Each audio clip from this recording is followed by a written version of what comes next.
कलाम मुकद्दस में से यर्मिया नबी का सहीफा, उसका 29वां बाब और उसकी 11वीं और 12वीं आयत हम पढ़ेंगे। कलाम मुकद्दस में इस तरह से लिखा है, गौर से सुनिए। क्योंकि मैं तुम्हारे हक में अपने ख्यालात को जानता हूं, खुदावंद फरमाता है, यानी सलामती के ख्यालात, बुराई के नहीं, ताकि मैं तुमको नेक अंजाम की उम्मीद बख्शूं। तब तुम मेरा नाम लोगे और मुझसे दुआ करोगे और मैं तुम्हारी सुनूंगा। कलाम मुकद्दस के पढ़े और सुने जाने पर उसकी बरकत हो। आमीन। One of the most popular passage of the Bible, कलाम मुकद्दस के मारूफ तरीन हिस्सों में से एक हिस्सा है और कलाम मुकद्दस की मारूफ आयत में से ये आयत, तुम मेरे प्लान में हो, मेरे मंसूबे में हो। I know about you, तुम्हारे जिंदगी है, उसके जो मसाइल हैं, जो उसके सारी चीजें हैं, उनके बारे में जो मेरे ख्यालात हैं, जो मेरे मंसूबे हैं, मैं जानता हूं कि मैंने तुम्हारे साथ क्या करना है। ये एक बहुत मशहूर आयत है, बहुत मारूफ कलाम मुकद्दस का हिस्सा है। अक्सर हमारे घरों में भी लगा होता है, अक्सर हम इसके हवाले देते हैं जब मुश्किल हालात में से गुजरते हैं, जब तकलीफों में से गुजरते हैं, जब दुखों में से गुजरते हैं, जब वो चीजें जिसकी हम तवक्को नहीं कर रहे होते वो उनका हमें सामना होता है, तो फिर हम ये हवाला अपने लिए पढ़ते हैं या दूसरों के लिए पढ़ते हैं। लेकिन ये हवाला, ये आयत कलाम मुकद्दस में क्यों मौजूद है? इसकी वजह है, इसके पीछे एक स्टोरी है, इसके पीछे एक कहानी है, इसके पीछे एक वाकया है, इसके पीछे कुछ सियाको सबाक है कि यर्मिया नबी खुसूसी तौर पर कलाम की इस आयत को लोगों के लिए लिखता है रूह कुदस के जरिया से, वसीला से, और हमारे लिए आज ये कलाम मौजूद है। बनी इस्राइल बाबल में असीर करके ले जाए जाते हैं और वो गुलामी में जा रहे हैं, वो असीरी में जा रहे हैं, वो गुलामों की हैसियत से यरूशलेम से बाबल में जाते हैं। और यरूशलेम के अंदर मौजूद एक नबी, हननिया नाम नबी, एक प्रोफेसी करता है, एक नबूवत करता है और वो कलाम करता है जो खुदा की मर्जी के मुताबिक नहीं है। वो एक फॉल्स प्रॉफिट है, वो एक झूठा नबी है और वो एक झूठी नबूवत करता है। और वो कहता है, क्योंकि नबूकदनेस्सर बादशाह जो है वो हैकल के सारे सोने के, चांदी के कीमती ज़रूफ जो है वो ले जाता है और जो लोग हैं यरूशलेम के उनको भी असीर करके ले जाता है। तो हननिया ये प्रोफेसी करता है, ये नबूवत करता है कि खुदावंद 2 ही बरस में, सिर्फ 2 ही बरस में हैकल के सारे ज़रूफ और जो जितने भी असीर हैं वो सबको वापस ले आएगा। और ये वो नबूवत है जिसकी तस्हीह जो है वो यर्मिया करता है। और यर्मिया ये कहता है कि ये लोग जो है वो किसी छुट्टियों पर नहीं जा रहे, हॉलीडेज पर नहीं जा रहे, ये लोग सैर सियाहत के लिए नहीं जा रहे कि 2 सालों में वापस आ जाएंगे, ये गुलामी में जा रहे हैं। और खुदा ने इनको सजा दी है इनकी नाफरमानी की वजह से, इनके खुदा से दूर हो जाने की वजह से, खुदा के आईन, अहकाम और शरीयत से फिर जाने की वजह से खुदा ने इनको सजा दी है। ये कुछ सैर सियाहत के लिए नहीं जा रहे हैं कि 2 सालों के बाद ये वापस लौट आएंगे। यर्मिया नबी बनी इस्राइल के लोगों को जो बाबल में है उनको खत लिखता है, क्योंकि लोग परेशान हैं, लोग दुख में हैं, लोग मुसीबत में हैं और वो इस कदर परेशान है, इस कदर जिस्मानी तौर पर, ज़हनी तौर पर और जज्बाती तौर पर इमोशनली तनाव का शिकार है और कोई चीज उनको सूझती نہیں ہے، کیونکہ وہ اپنے گھروں سے دور ہو گئے ہیں، اپنے شہر سے دور ہو گئے ہیں، اپنے ملک سے دور ہو گئے ہیں، خدا کی ہیکل سے دور ہو گئے ہیں۔ اور زبور 137 میں ہم ان کے دل کو دیکھتے ہیں، ہم ان کی روح کو دیکھتے ہیں، ہم ان کے جذبات کو دیکھتے ہیں، اور لکھا ہے کہ ہم بابل کی ندیوں پر بیٹھے اور سیون کو یاد کر کے روئے۔ دیکھیے ان کی دل کی حالت جو ہے وہ کیا ہے۔ وہاں بید کے درختوں پر ان کے وسط میں ہم نے اپنے ستاروں کو ٹانگ دیا، ہم نے اپنے سازوں کو، ہم نے اپنے ستاروں کو درختوں پر ٹانگ دیا، درختوں پر لٹکا دیا۔ وہ ہم سے کہتے تھے کہ سیون کے گیت گاؤ، ہمیں کوئی گیت سناؤ، لیکن ہم کیسے گیت سناتے؟ ہمارے اندر تو دکھ ہے، درد ہے، اپنے شہر، اپنے گھر، اپنے رشتہ داروں، اپنے دوستوں اور اپنے ملک اور شریعت اور ہیکل سے دوری کا غم جو ہے وہ ان کو کھائے جا رہا ہے۔ اور وہ کہتے ہیں کیونکہ وہاں ہم کو اسیر کرنے والوں نے گیت گانے کا حکم دیا اور تباہ کرنے والوں نے خوشی کرنے کا، یعنی ہمارا مذاق اڑایا، اور سیون کے گیتوں میں سے ہم کو کوئی گیت سناؤ۔ ہمیں وہ کہتے ہیں ہم پردیش میں ہیں، ہم اسیر ہیں، ہم جلا وطن ہیں، ہم ایگزائل میں ہیں، خداوند کا گیت کیسے گائیں؟ یہ جو ہے ان کی حالت تھی۔ اور یرمیا ان کو خط لکھتا ہے، خط لکھتا ہے ان کو، اور ان کی حوصلہ افزائی کے لیے کہ خداوند نے جہاں تمہیں رکھا ہے وہیں پر برومند ہو، جہاں خدا نے تمہیں رکھا ہے وہیں پر گرو کرو، وہیں پر بڑھو، وہیں پر جو ہے وہ ترقی کرو۔ اور یرمیا نبی جو ہے وہ ان کو لکھتے وقت کہتا ہے کہ رب الفاظ اسرائیل کا خدا ان سب اسیروں سے جن کو میں نے یروشلم سے اسیر کروا کر بابل بھیجا، یوں فرماتا ہے۔ اسیر کس نے کروایا ہے؟ خدا نے۔ یہ اس کا منصوبہ تھا، کیونکہ بنی اسرائیل نافرمانی کے جوئے میں جت چکے تھے، شریعت کو وہ ترک کر چکے تھے، وہ دوسرے معبودوں کی پوجا کرتے تھے، وہ غیر قوموں کی بیٹیوں سے بیاہ شادی کرتے تھے، راو رسم رکھتے تھے۔ انہوں نے خداوند کو ترک کر دیا تھا، لیکن خداوند نے ان کو ترک نہیں کیا۔ خداوند نے ان کو سکھانے کے لیے، ان کو سزا دینے کے لیے جو ہے وہ بابل کو استعمال کیا۔ جب تم بابل میں ہو، جب تم اسیری میں ہو، جب تم غیر قوم میں ہو، جب تم اپنے ملک سے دور ہو، تو تمہیں پریشان ہونے کی ضرورت نہیں ہے، منہ لٹکائے رکھنے کی ضرورت نہیں ہے، دکھوں میں رہنے کی ضرورت نہیں ہے۔ اس نے کہا تم گھر بناؤ، جہاں پر ہو وہاں کیا کرو؟ زمینیں خریدو، گھر بناؤ اور ان میں بسو، اور باغ لگاؤ اور ان کا پھل کھاؤ۔ پریشان ہونے کی ضرورت نہیں ہے کہ ہم خداوند کا گیت کیسے گائیں، ہم تو ملک سے دور ہیں، اپنے شہر سے دور ہیں، اپنے گھروں سے دور ہیں۔ بیویاں کرو تاکہ تم سے بیٹے بیٹیاں پیدا ہوں، اور اپنے بیٹوں کے لیے بیویاں لو اور اپنی بیٹیاں شوہروں کو دو تاکہ ان سے بیٹے بیٹیاں پیدا ہوں، اور پھلو پھولو اور کم نہ ہو، انکریز ان نمبرز، جہاں ہو بڑھ جاؤ، روحانی طور پر، جسمانی طور پر، ہر طرح سے ترقی کرو، وہاں پر گرو کر جاؤ، اور اس شہر کی خیر مناؤ جس میں میں نے تم کو اسیر کروا کر بھیجا ہے۔ جس ملک میں ہو اس ملک میں کی ترقی میں اپنا کردار ادا کرو، اپنا رول پلے کرو، اس شہر کے لیے دعا کرو۔ کیوں دعا کرو؟ اس لیے کہ خداوند سے دعا کرو، کیونکہ اس کی سلامتی میں تمہاری سلامتی ہوگی۔ جہاں تمہیں رکھا گیا ہے، جہاں تمہیں اسیر کر کے لے جایا گیا ہے، جہاں تم ہو وہیں پر گرو کرو۔ گرو ویئر یو آر پلانٹڈ، جہاں تمہیں رکھا گیا ہے خدا نے، جس جگہ پر تمہیں خدا نے رکھا ہے، تم وہاں پر کیا کرو؟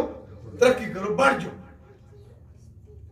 اور یہاں ایسے منہ لٹکائے اور پریشان حال اور دکھ میں اور مصیبت میں اور اپنے آپ کو اس طرح ظاہر کرنا کہ اب ہم کیا کریں، ہم سے تو کچھ ہونے والا نہیں ہے.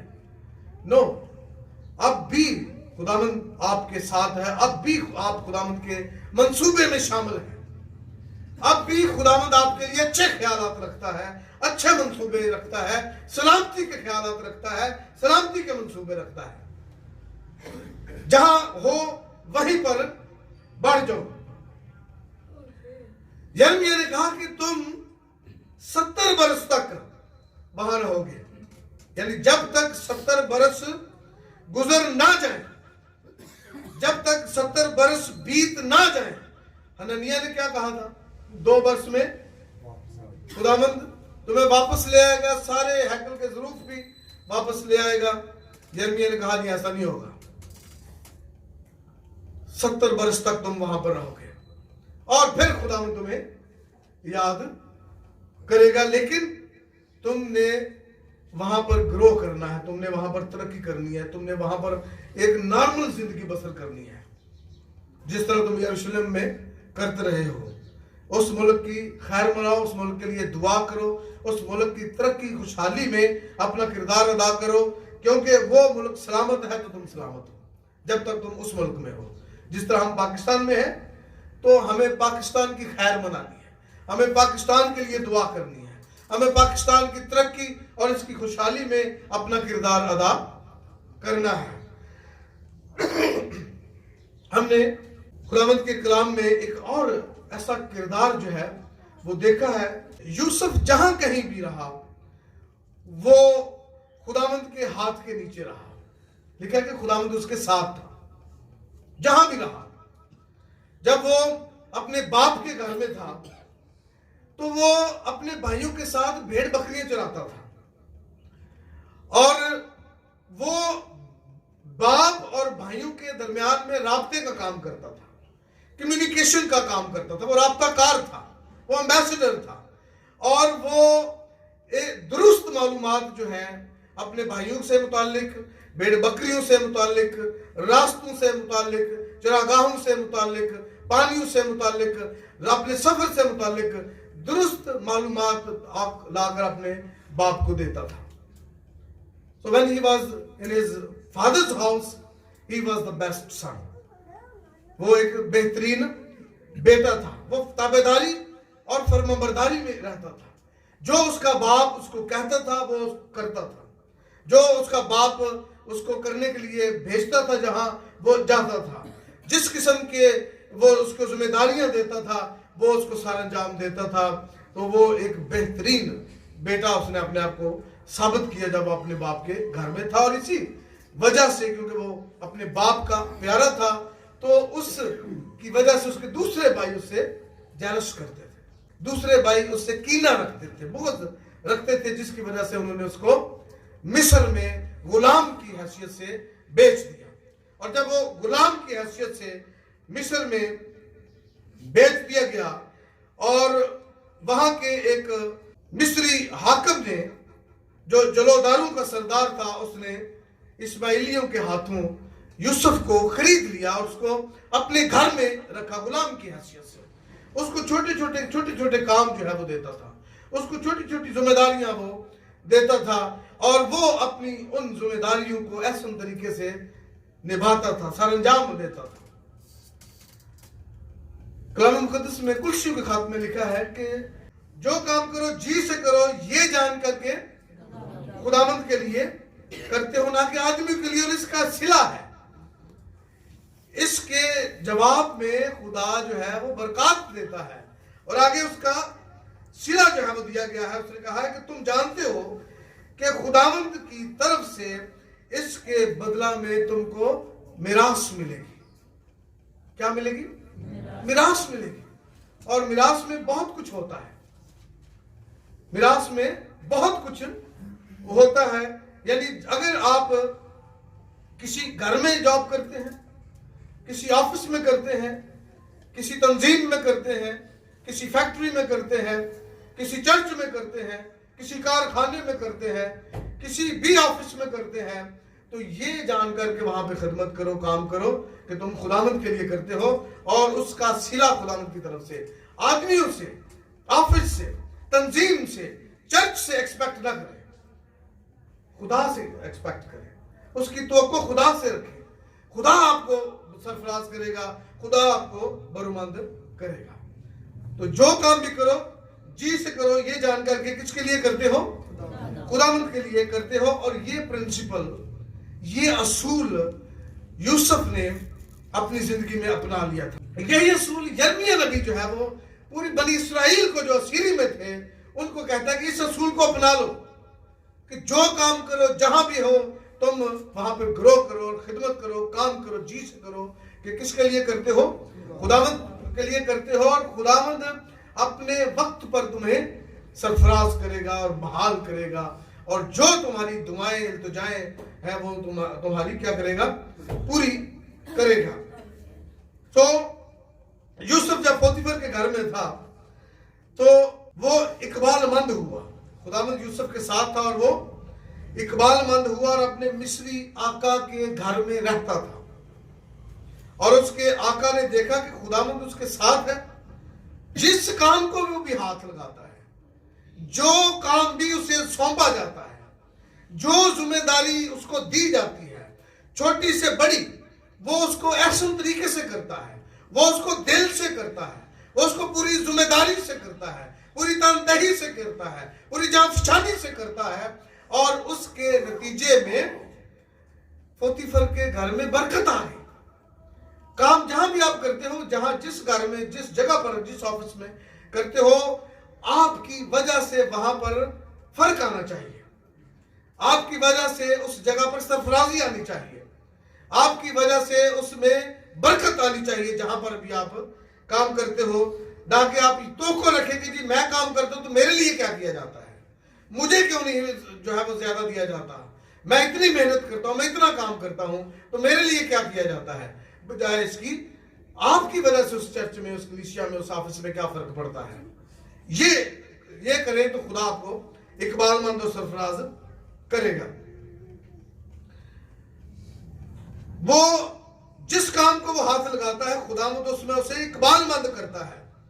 चुनाचे यूसुफ उसकी नजर में मकबूल ठहरा और वही उसकी खिदमत करता था। और पहले वो उसके घर में रहता था, पहले वो उसके छोटे छोटे काम करता था, पहले वो उसके भेड़ बकरियों को चराता था, पहले शायद उसके सौदा सर्फ जो है वो बाहर से लाता था। लेकिन जब उसने मेहनत से, जांफशानी से काम करके कुछ फर्क पैदा किया वहां पर, तो फिर उसने उसको अपने घर का मुख्तार बनाकर अपना सब कुछ उसे सौंप दिया। उसे स्टूवर्ड, उसे पूरे का पूरा घर जो है उसके सुपुर्द कर दिया। And he became the best slave. और वो बेहतरीन गुलाम था। वो गुलाम या अब भी गुलाम था, लेकिन वो बेहतरीन गुलाम था, द बेस्ट स्लेव, क्योंकि उसने अपनी खिदमत के वसीला से अपने मालिक का दिल जीत लिया था। और वहां पर उसने अपने घर का मुख्तार उसे बना दिया। लेकिन फिर एक ऐसा वाकया हुआ कि उसे जेल में जाना पड़ा, उसे जेल भेज दिया गया। और इल्जाम ऐसा था कि वो बोल नहीं सकता था। इल्जाम लगाने वाला इतना ऑथेंटिक था कि उसके इल्जाम की तरदीद नहीं हो सकती थी, कि उसकी नफी नहीं हो सकती थी कि नहीं, जो कि ये पोतीफर की बीवी ने ये इल्जाम लगाया तो ये यकीनन सच्चा है। और उसने सबूत के तौर पर उसके कपड़े का, उसके कबाह का एक जो टुकड़ा है वो भी दे दिया कि ये देखो, ये सबूत है। तो इसकी बिना पर उसे जेल में भेज दिया गया चक्की पीसने के लिए। और पता कहां उसको रखा?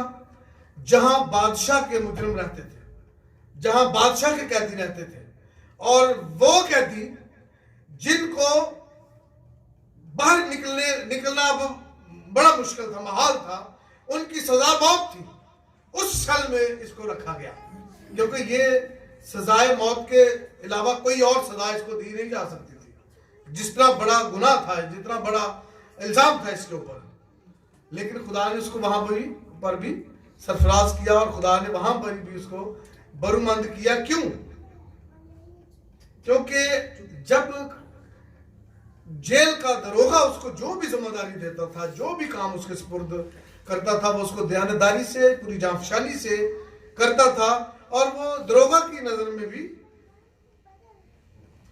जो है वो मकबूल हुआ। लिखा है कि लेकिन खुदावंद यूसुफ के साथ था, अब वो जेल में है, जेल में भी खुदावंद उसके साथ था। उसने उस पर रहम किया और कैद खाना के दरोगा की नजर में उसे मकबूल बनाया। कैसे? ऐसे मकबूल बना दिया? नहीं, यूसुफ एक्स्ट्रा माइल चलने वाला था। यूसुफ एक कोस की बजाय 2 कोस चलने वाला था।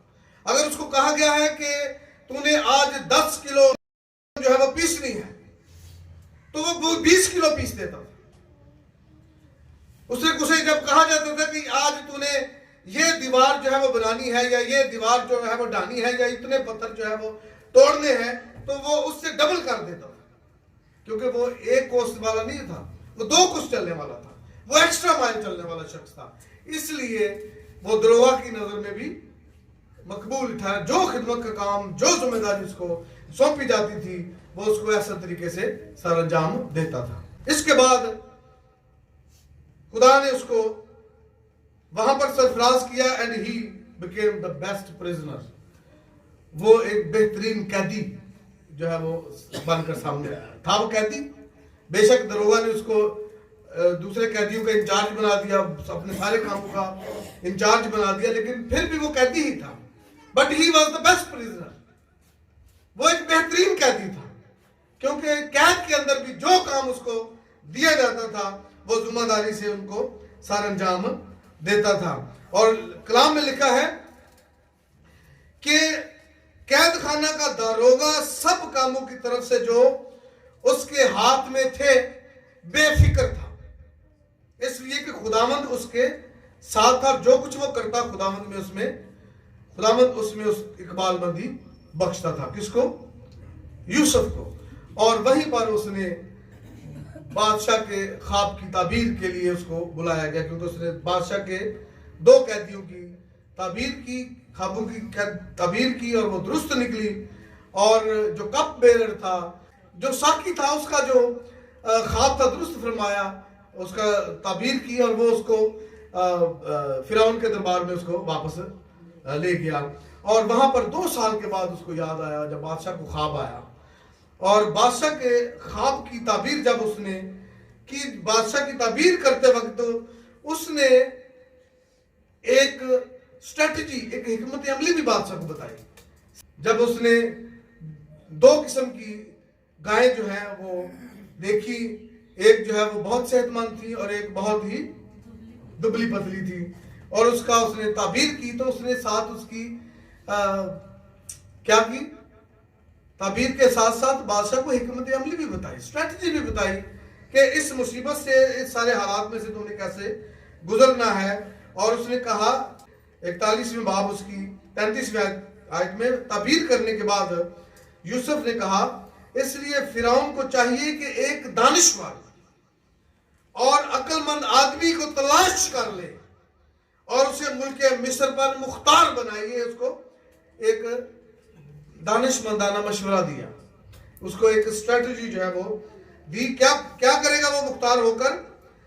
फराउन ये करे कि उस आदमी को इख्तियार हो कि वो मुल्क में नाजरों को मुकर्रर करे, अरजानी के 7 वर्षों में सारे मुल्क की मिस्र की पैदावार का 5वां हिस्सा ले, और वो उन अच्छे वर्षों में जो आते हैं सब खाने की चीजें जमा करें, और शहर शहर में गल्ला जो फिरौन के इख्तियार में हो खुर्श के लिए फराहम करके उसकी हिफाजत करें, और यही गल्ला मुल्क के लिए जखीरा होगा, और 7 वर्ष के लिए जब तक मुल्क में काल रहेगा काफी होगा, ताकि काल की वजह से मुल्क बर्बाद ना हो जाए। ये स्ट्रेटजी, ये हिकमत अमली, ये प्लान, ये मंसूबा जो है यूसुफ ने मुल्क के बादशाह को दिया। एक गुलाम ने मुल्क के बादशाह को ये मशवरा दिया। देखें कैसे खुदा जो है उसको सरफराज करता है। और फिरौन ने अपने दानिशमंद लोगों से बातचीत की और मशवरा किया। फिरौन ने अपने खादमों से कहा कि क्या हमको ऐसा आदमी जैसा ये है, यानी यूसुफ, जिसमें खुदा की रूह है, मिल सकता है? तो खुदावंद ने یوسف کو سرفراز کیا اور بحال کیا اور اسے فرعون کی نظر میں بھی مقبول ٹھہرایا، اور یوسف 30 برس کا تھا جب وہ مصر کے بادشاہ فرعون کے سامنے لایا گیا، اور اس نے فرعون کے پاس سے رخصت ہو کر سارے ملک مصر کا دورہ کیا، کیونکہ اس نے اس کو حاکم بنا دیا تھا۔ فرعون نے یوسف سے کہا، کیا کہا دیکھیں، فرعون نے یوسف سے کہا، چونکہ خدا نے تجھے یہ سب کچھ سمجھا دیا ہے، اس لیے تیری مانند دانشور اور عقل مند کوئی نہیں، سو تو میرے گھر کا مختار ہوگا۔ کس نے کہا؟ فرعون نے۔ اس نے کہا صرف پورے ملک کا نہیں بلکہ تو میرے گھر کا بھی مختار ہوگا، اور میری ساری رعایا تیرے حکم پر چلے گی، تیرے اشاروں پر چلے گی، جو کچھ تو کہے گا وہ کرے گی، ملک کی ساری عوام تیرے اشاروں پر چلے گی۔ فقط تخت کا مالک ہونے کے سبب سے میں بزرگ تر ہوں گا۔ اور فرعون نے یوسف سے کہا کہ دیکھ میں تجھے سارے ملک میں مصر کا حاکم بناتا ہوں، یعنی میرے بعد میں بزرگ تر ہوں اور تو بزرگ ہوگا، ٹھیک ہے، میں حاکم اعلیٰ ہوں اور تو حاکم ہوگا، ٹھیک ہے، یعنی تو پورے ملک کا ایڈمنسٹریٹر ہوگا، پورے ملک کا وزیر اعظم ہوگا، پورے ملک کا حاکم ہوگا، میرا نائب ہوگا۔